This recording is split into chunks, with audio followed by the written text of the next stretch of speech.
Good morning everyone. आज हम chapter 5 start करने वाले हैं जिसका नाम है वाटर। वाटर के बारे में आप सभी जानते हैं, वाटर यानी कि जल।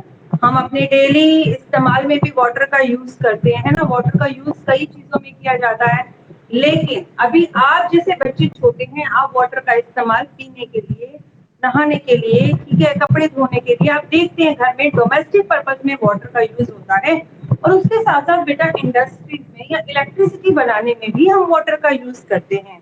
आज हम चैप्टर नंबर 5 रीड करने वाले हैं, ज्योग्राफी का, page number G43।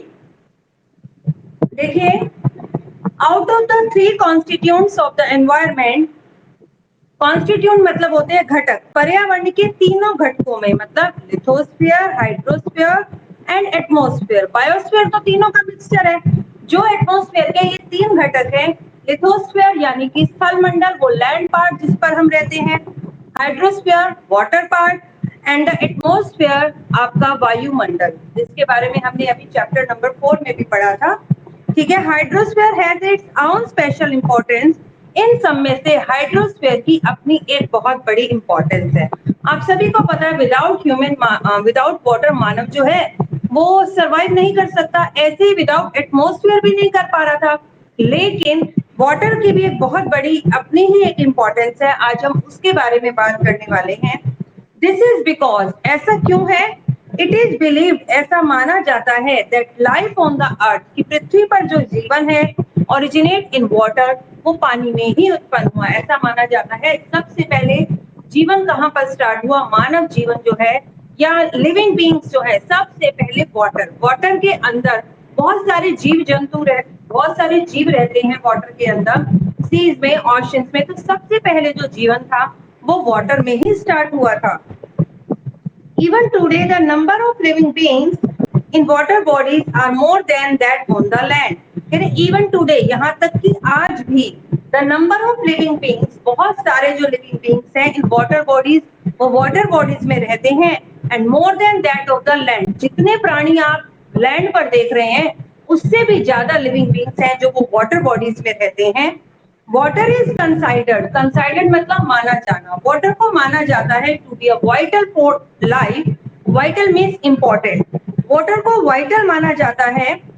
Plants and animal, पौधे और जो एनिमल है, can not survive with water, वो बिना पानी के सर्वाइव नहीं कर पाते।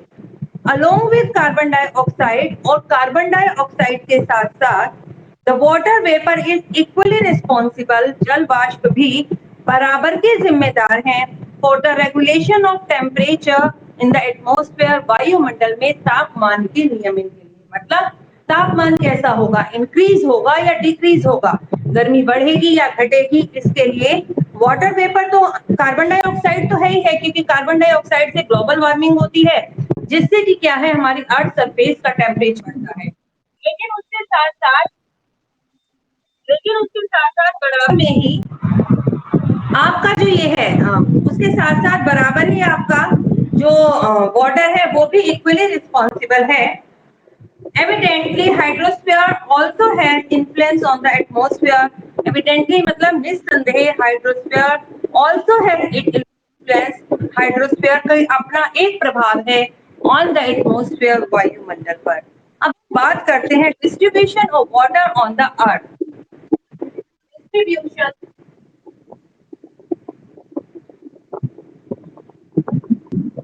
of water on the earth।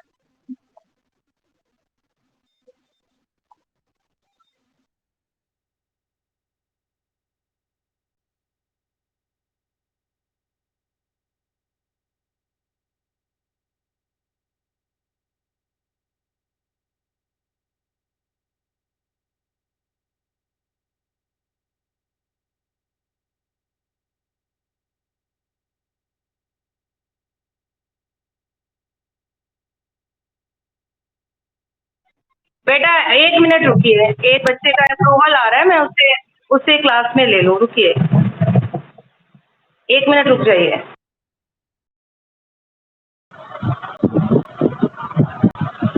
देखिए बेटा, आज हम बात कर रहे हैं डिस्ट्रीब्यूशन ऑफ वाटर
बात कर रहे थे distribution of water on the earth कि पृथ्वी पर जल का वितरण मतलब कितने कितने परसेंट वाटर कहाँ कहाँ पर है। तो बेटा मैं टोटल वाटर का 97% जो वाटर है वो आपका वाटर बॉडीज के अंदर है, ocean में है। ठीक है, ओनली 3% जो है ये ही आपका फ्रेश वाटर है, और ये फ्रेश वाटर मीन जो आपका आइस कैप में वाटर वेपर के रूप में रिवर्स में लेक्स में पाया जाता है, जिसे मानव यूज करता है, वही है आपका फ्रेश वाटर। लेकिन ये पूरे के पूरे 3% को भी मानव यूज नहीं कर पाता, क्योंकि इसमें से बहुत सारा वाटर ग्लेशियर्स के रूप में है, बर्फ के रूप में है, जिसके कारण बर्फ में मानव इस्तेमाल नहीं कर पाता। और कुछ जो वाटर है वो आपका, प्रशांत मेरी आवाज आ रही है?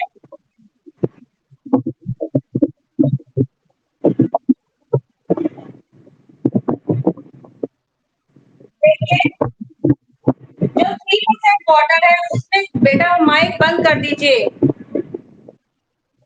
उसमें माइक तो बंद कीजिए, आप माइक बंद कर दीजिए। आप बोलते रहेंगे तो किसी बच्चे को भी कोई भी वॉइस नहीं आएगी, माइक बंद रहना चाहिए। अक्षर माइक ऑन करो। अक्षर आ रही है ना मेरी आवाज? यस, माइक बंद होगा तभी सब बच्चों को आवाज आएगी। बंद करो अक्षत माइक। तो 97% वाटर आपका ओशन में है और 3% वाटर ही फ्रेश वाटर है, लेकिन हम इस 3% को भी यूज नहीं कर पाते, क्योंकि इसमें से भी बहुत सारा वाटर हमारा अंडरग्राउंड है, जो जमीन के नीचे पाया जाता है। कुछ वाटर अमाउंट हमारा वाटर वेपर के रूप में है, जलवाष्प के रूप में है, कुछ हमारा आइस कैप्स के अंदर है। तो 1% से भी कम वाटर ऐसा है जिसे मानव यूज कर पाता है। इसीलिए इतना वाटर होने पर भी, हमारी पृथ्वी पर तो 71% वाटर है, इतना ज्यादा वाटर होने के बावजूद भी मानव क्या है, वाटर की कमी को देखता है अर्थ पर। ठीक है, आगे देखिए, distribution on water on off water on the earth. On Earth, पृथ्वी पर water is present in the form of river, tanks, lakes, snowfields, underground water, seas, oceans, etc. कह रहे on Earth, पृथ्वी पर water is present in form of river. Water कौन कौन से रूप में present है? नदियों में है, tanks जलाशयों में है जो तालाब होते हैं आपके, lakes झीलों में है, snowfield हिम के क्षेत्र है जो कि बर्फ से ढके रहते हैं, अंडरग्राउंड वाटर और जमीन के नीचे भी पाया जाता है, सीज एंड ओशंस एक्सेट्रा, और उसके साथ साथ समुद्रों और महासागरों में भी है। They are collectively known as the hydrosphere. इसे हम कलेक्टिवली, हम इसे इन सबको मिलाकर, रिवर, लेक, स्नोफेल, हम इन सभी को मिलाकर इसे हाइड्रोस्फीयर या फिर जल मंडल कहते हैं। 71% ऑफ द अर्थ सरफेस, हमारी पृथ्वी का 71% पार्ट, 71% पार्ट जो है है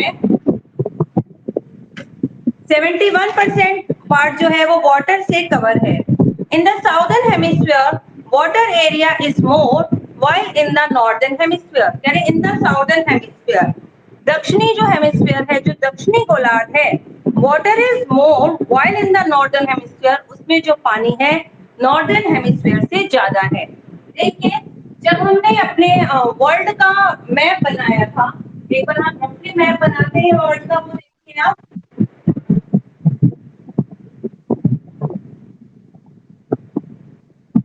ये हमने एक अपने वर्ल्ड का मैप बनाया। ये है आपका नॉर्थ अमेरिका। माइक बंद कर दो ऋषभ, माइक बंद करो। ये है आपका नॉर्थ अमेरिका, ये आपका साउथ अमेरिका, ये यहाँ हो गया आपका Asia and Europe, Asia and Europe, यहाँ है आपका ऑस्ट्रेलिया, यहाँ है आपका, सॉरी अफ्रीका है, ये अफ्रीका, ये ऑस्ट्रेलिया है, और ये है आपका अंटार्कटिका। ये है आपका अंटार्कटिका। अब कह रहे हैं कि जो आपका वाटर है वो नॉर्दर्न हेमिस्फीयर की बजाय साउदर्न हेमिस्फीयर में ज्यादा है, इसीलिए साउदर्न हेमिस्फीयर को हम क्या है वाटर हेमिस्फीयर भी कहते हैं। अब देखिए इसमें से जो आपकी है ट्रॉपिक इक्वेटर, जो इक्वेटर जो आपके पास होती है, इक्वेटर इसको दो पार्ट्स में डिवाइड कर रही है ना, दो पार्ट में। अब दो पार्ट में डिवाइड होने के बाद देखिए ये सारा का सारा लैंड पार्ट, ये सारा लैंड है, ये सब लैंड पार्ट है, ये भी लैंड है, ठीक है, ये भी लैंड पार्ट है और ये खाली वाला पार्ट आपका वाटर पार्ट है, ठीक है। अब आप ध्यान से देखेंगे तो आपको ऊपर लैंड पार्ट ज्यादा दिखाई देगा और नीचे वाटर पार्ट दिखाई देगा। मींस आपके नॉर्दर्न हेमिस्फीयर के अंदर लैंड पार्ट ज्यादा है किसकी बजाय, साउदर्न हेमिस्फीयर की बजाय, लेकिन वहीं पर साउदर्न हेमिस्फीयर में वाटर पार्ट ज्यादा है आपके नॉर्दर्न हेमिस्फीयर की बजाय। वही बताया है कि in southern hemisphere water area is more while in the northern hemisphere land area is more, in while northern hemisphere land area is more। यहाँ पर वाटर एरिया मोर है तो यहाँ पर लैंड एरिया मोर है, इसको हम लैंड हेमिस्फीयर भी कहते हैं, इसको हम वाटर हेमिस्फीयर भी कहते हैं, ठीक है। आगे देखिए 97% of the hydrosphere present on the earth in the form of sea, ocean, and only 3% of the hydrosphere is in the form of river, lakes, tanks, glacier, etc। कह रहे 97, मैंने अभी भी बताया था 97% जो है आपका वाटर कहाँ पर है, आपका ओशन में एंड सी में है, ठीक है। ओनली 3%, लेकिन सिर्फ 3% ही वाटर ऐसा है आपका जो कि फ्रेश वाटर है जिसे मानव इस्तेमाल कर सकता है। आगे देखिए आप, और वो 3% वाटर किस किस फॉर्म में है, रिवर्स नदियों में है, लेक्स झीलों में है, टैंक्स में है, ग्लेशियर्स में है। However, sea water cannot be used by human। जो सी वाटर है वो मानव इस्तेमाल नहीं कर सकता, क्यों नहीं कर सकता, due to salt dissolve in it, क्योंकि इसमें बहुत ज्यादा खारापन होता है, इसमें बहुत ज्यादा नमक मिला होता है। It is only 3% of the fresh water present in, और इसीलिए सिर्फ 3% ही वाटर बच जाता है जो कि रिवर्स नदियों में है, वेल्स कुओं में है, लेक्स आपकी झीलों में है, एंड अंडरग्राउंड और जमीन के नीचे है, which can be used by fulfilling daily needs and drinking। इसलिए यही 3% वाटर हमारे लिए बचता है जिसे हम अपने डेली यूज में इस्तेमाल कर सकते हैं, लेकिन इनमें से भी बहुत सारा वाटर आपका आइस कैप में चला गया, ठीक है। फ्रॉम द स्पेस, और जब हम अंतरिक्ष में जाते हैं, अर्थ सीम्स मतलब दिखती है, अर्थ हमें कैसे दिखती है, to shine with a blushing bluishing tints. देखिए ब्लूइशिंग मतलब नीला नीला, और टिंट्स मतलब होता है रंग। पृथ्वी जो है हमें ब्लूइशिंग टिंट्स यानी कि नीले रंग की दिखाई देती है to the presence of water, यहाँ पर वाटर होने के कारण, क्योंकि वाटर 70% है। जब हम अंतरिक्ष से देखते हैं तो वो हमें ब्लूइश कलर की दिखाई देती है, hence it is called blue planet. इसीलिए अर्थ को हम ब्लू प्लैनेट और वाटरी प्लैनेट भी कहते हैं। मैंने आपको पहले भी बता रखा है कि 71% of the earth surface is covered with water, कि पृथ्वी का 71% भाग जल से घिरा है। And when we see it from the space, और जब हम इसे स्पेस से देखते हैं, it look like a blue colour, तो ये हमें नीले रंग की दिखाई देती है। तो इस ब्लू कलर को इन्होंने ब्लूइश टिंट का नाम दिया है, और इसे हम ब्लू प्लैनेट के साथ साथ वाटरी प्लैनेट भी कहते हैं अर्थ को, क्योंकि यहाँ पर वाटर ज्यादा है। Earth is the only planet which has hydrosphere.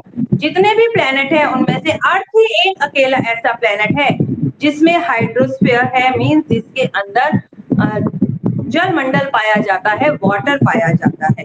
आगे हम बात करते हैं वाटर साइकिल और हाइड्रोलॉजिकल साइकिल।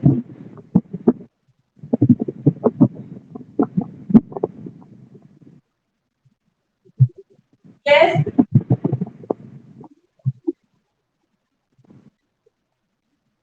हाँ, डर्टी वाटर भी 3% में आता है, हम उसे पोल्यूट करते जा रहे हैं जिसके कारण अब हमें उसे ट्रीट कर कर पीना पड़ रहा है।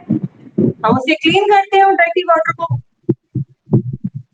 ठीक है, और मानव ने पोल्यूशन के कारण उसे गंदा कर दिया है ना, उसके अंदर बहुत सारे वो केमिकल्स को तो उसके अंदर डालकर चला जा रहा है। वाटर साइकिल, माइंड बंद कर दो जिसका भी ओपन है।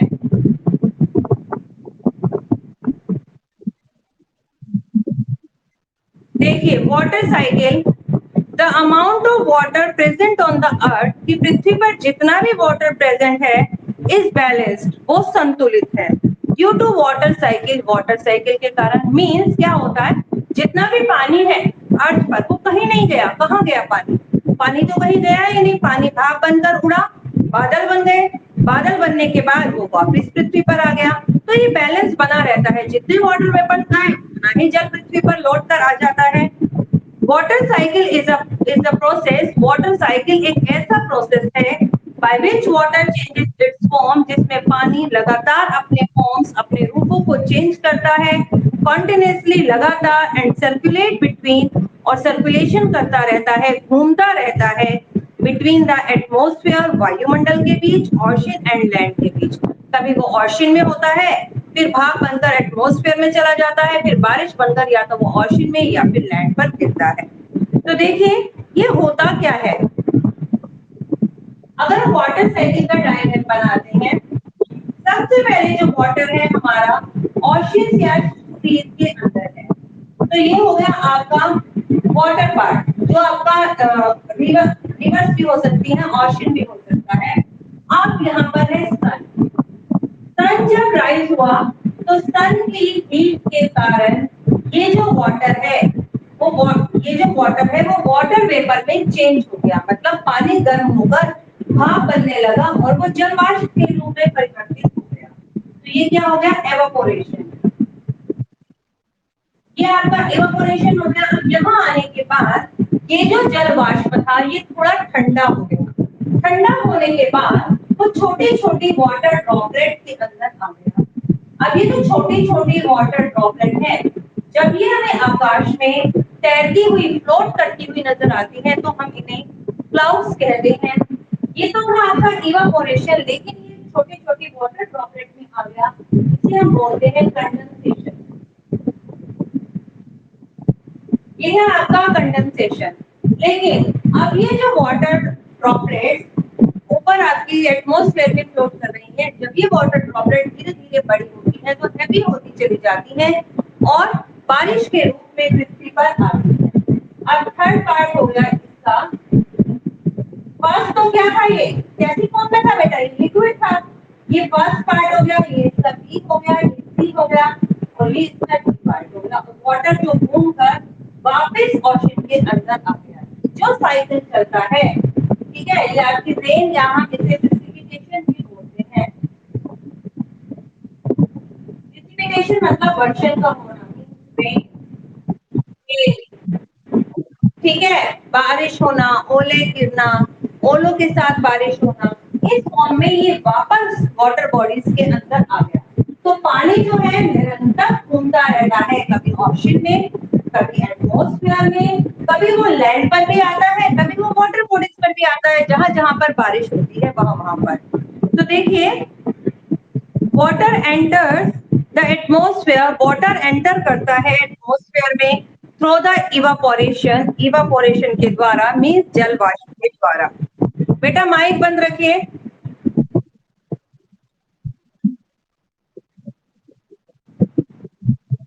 नहीं नहीं, ऐसा नहीं होता, दो बादल टकराते हैं तो बहुत जबरदस्त बारिश हो सकती है, लेकिन बारिश कब होती है, जब ये छोटी छोटी वाटर ड्रॉपलेट जो हवा में तैर रही है लाइट वेट की होती है, लेकिन धीरे धीरे ये बड़ी होती चली जाती हैं, हैवी हो जाती हैं, और इतना वेट लेकर वो फ्लोट नहीं कर पाती, तो वो वर्षा के रूप में नीचे आ जाती है।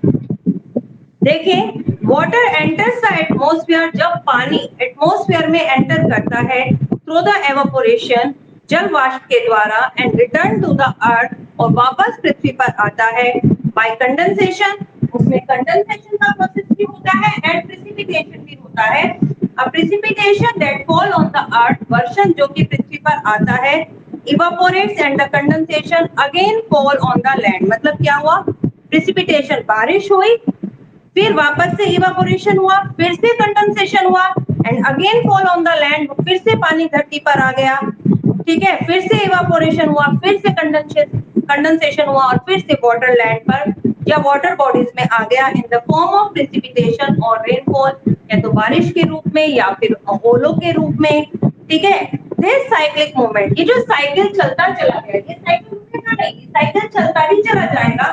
ये जो साइकिल है इज मेनली रिस्पॉन्स, इस साइकिल को ही हम वाटर साइकिल कहते हैं। This cycle movement of water is mainly responsible for the distribution of moisture over the earth surface. This cyclic movement, ये जो जल चक्र का मूवमेंट है, वाटर इज मेनली रिस्पॉन्सिबल, इसमें पानी ही मुख्य रूप से रिस्पॉन्सिबल होता है for the distribution of moisture over the earth surface, की पृथ्वी की सतह पर कहां कहां पर मॉइस्चर पाया जाएगा, कहां कहां पर बारिश हो रही है। जिन जिन इलाकों में बारिश हो रही है वहां पर वाटर ठीक होगा, और जहां पर बारिश नहीं हो रही है वो एरिया में जो है वाटर की कमी होगी, या फिर वो डेजर्टेड पार्ट होंगे जहां पर बारिश नहीं होती है। ठीक है, ये अब देखिए ऊपर एक डू यू नो दे रखा है। The world water day is celebrated 22 March every year. हम हर साल 22 मार्च को वर्ल्ड वाटर डे सेलिब्रेट करते हैं, विश्व जल दिवस। ठीक है, आपका क्वेश्चन बन सकता है कि विश्व जल दिवस कब मनाया जाता है, when do we celebrate world water day, तो इसका आंसर हो जाएगा ऑन 22 मार्च एवरी ईयर। अब नेक्स्ट पार्ट है आपका ओशन।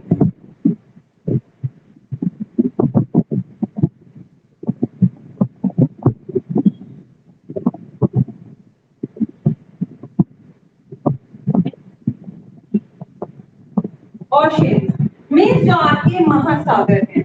अब महासागर क्या होते हैं? The oceans are primarily source of water on the earth। जो ओशन है वही मुख्य रूप से प्राइमरी मतलब प्राथमिक रूप से पृथ्वी पर जल का स्रोत है। सबसे ज्यादा जल जो है वो ओशन में ही पाया जाता है। They are large water bodies located around the continent। ये बहुत बड़े वाटर बॉडीज हैं, बहुत बड़ी वाटर बॉडीज हैं जो कहाँ पाई जाती हैं? Around the continent.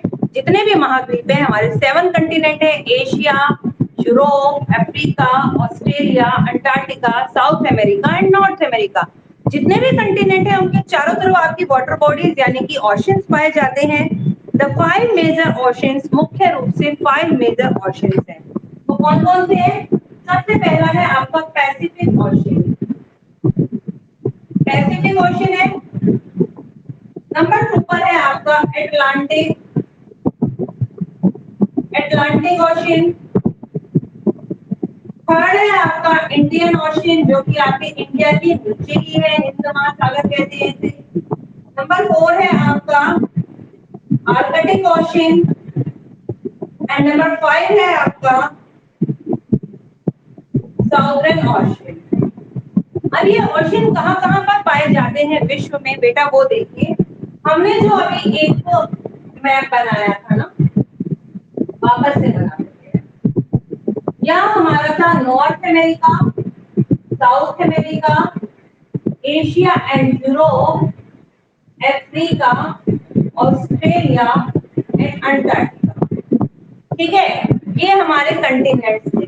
North America, south America, Africa, ये हाफ पार्ट यूरोप और ये बहुत बड़े वाला एशिया, यहाँ हमारे इंडिया का पार्ट है। ये हमारा एशिया, क्योंकि इंडिया जो है हमारा एशिया कंटिनेंट के अंदर है। ये ऑस्ट्रेलिया और ये अंटार्कटिका। अब ये सब वाटर बॉडीज कहाँ पर पाई जाती हैं? जो पैसिफिक ओशन है, ये जो फर्स्ट ओशन है ये यहाँ पर भी है, पैसिफिक ओशन यहाँ भी है और यहाँ भी। ये दोनों तरफ इसलिए है क्योंकि हमने यहाँ पर इसे खोलकर दिखाया है। मींस यहाँ पर भी ओशन पैसिफिक, यहाँ भी, लेकिन अर्थ तो राउंड है। जब मैं इसे गोल कर दूंगी, राउंड कर दूंगी मैं इसे, तो ये दोनों ओशन आपस में एक साथ मिल जाएंगे। ठीक है, ये तो हो गया आपका पैसिफिक ओशन। सेकंड है बेटा आपका अटलांटिक ओशन। देखिए यहाँ पर है आपका अटलांटिक ओशन। ये आपका अटलांटिक ओशन है। इंडिया के नीचे आपका इंडियन ओशन है। ये आपका आर्कटिक ओशन है और ये आपका जो है ये वाला साउथर्न ओशन है। अब जो आपका बेटा ये वाला ओशन है ना, ये वाला ओशन, इसमें जो हमारे कंटिनेंट इस टाइप से बने हुए हैं कि इसकी फॉर्म कैसे हो जाती है। देखो मैं आपको बुक में दिखाती हूँ, सही तरीके से बना हुआ है। ये देखो, ये पैसिफिक, ये भी पैसिफिक, अब ये देखो इसकी शेप एस जैसी जा रही है ना, ये एस आकार का होता है। और सबसे बिजिएस्ट ओशन भी आपका एटलांटिक ओशन ही है। चलिए देखिए सैलिनिटी, अब हम बात करते हैं सैलिनिटी की। इसकी सैलिनिटी क्या होती है, सुनाया आपने ये वर्ड मैंने, सुनाया बेटा सैलिनिटी के बारे में? देखिए, चलिए देखिए, ध्यान से सुनना।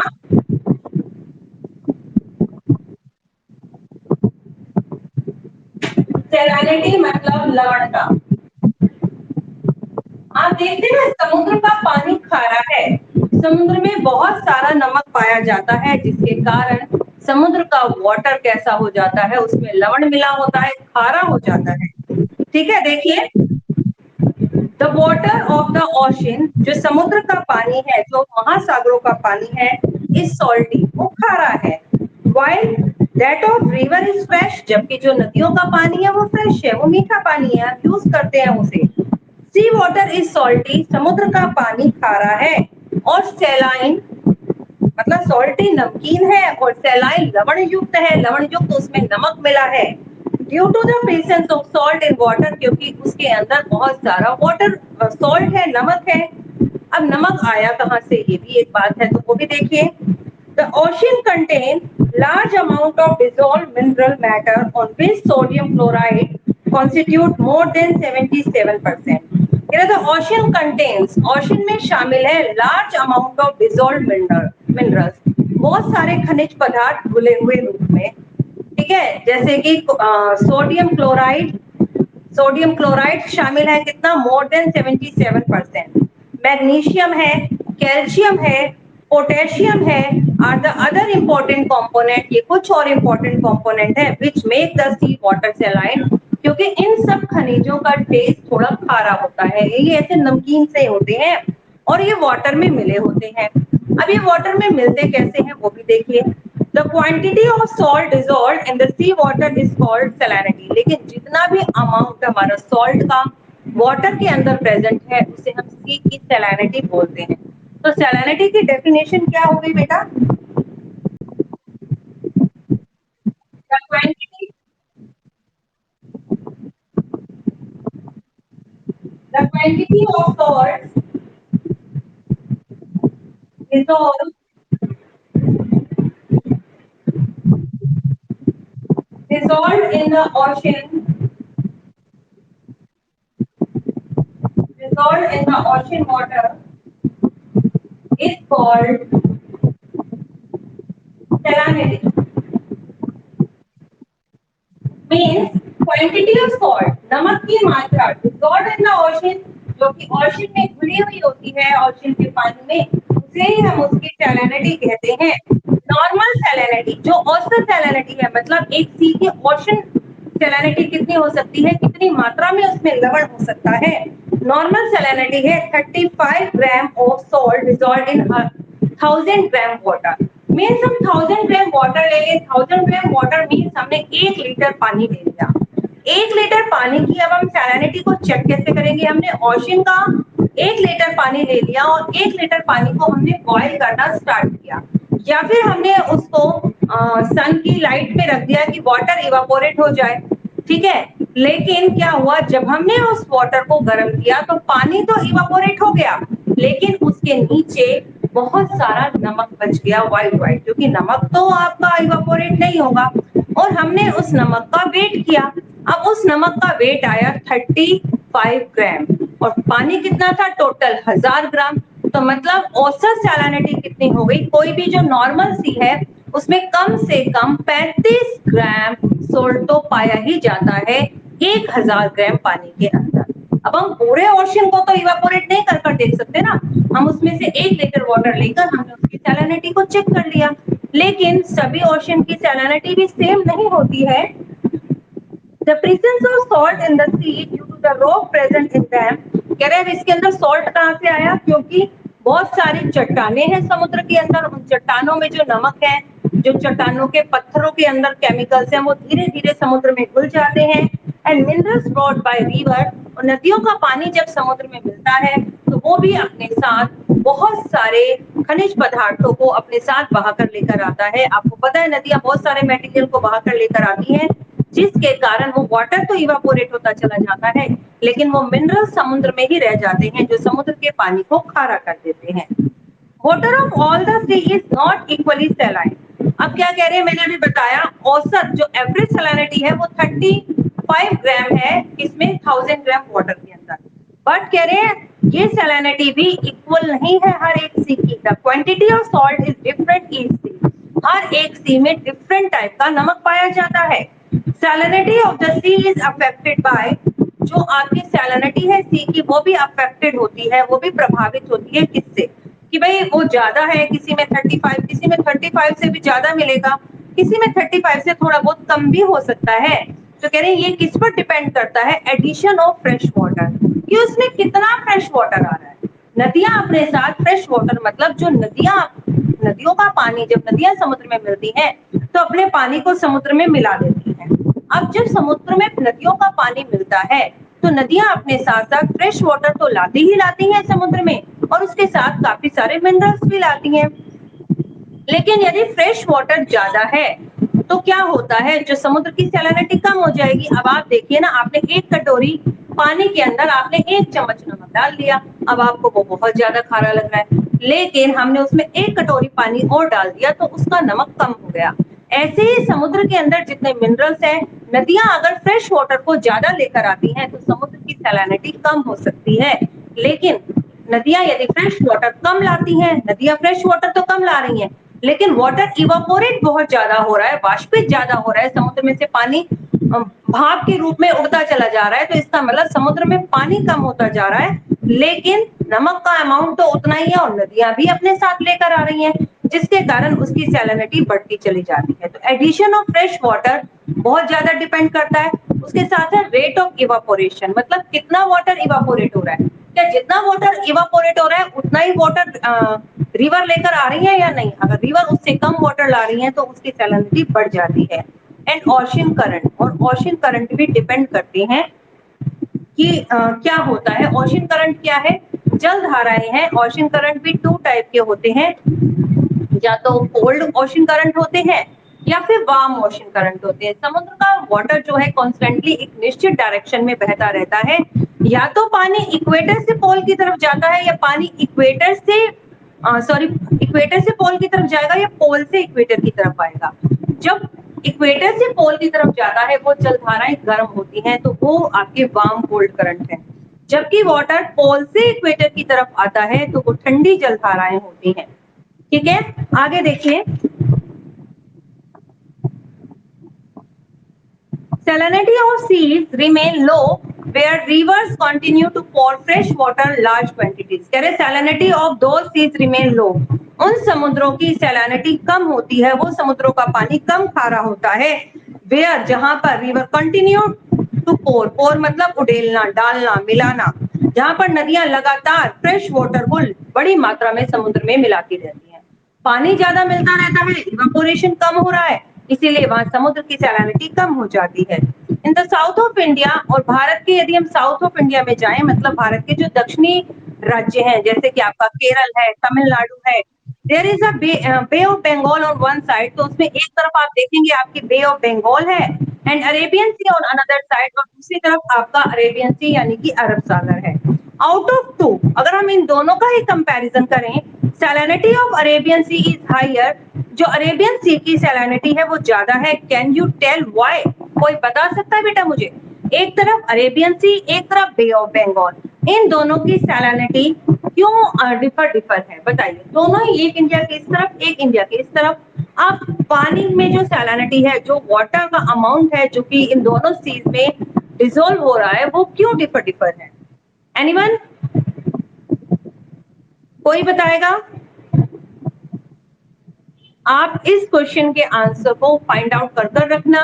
कल मैं सभी बच्चों से सबसे पहले इसी क्वेश्चन का आंसर पूछूंगी, तब हम नेक्स्ट टॉपिक पर चलेंगे। चलिए बेटा, अब आप अपनी क्लास को ना लीव कीजिए।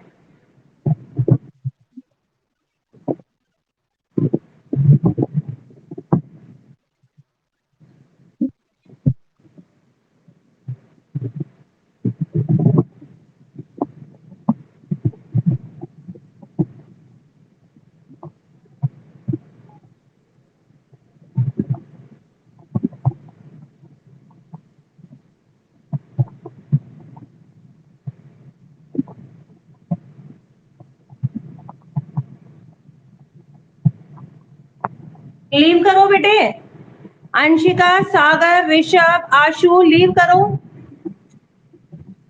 लीव कर दो बेटा। ऋषभ लीव करो, ऋषभ लीव करो क्लास।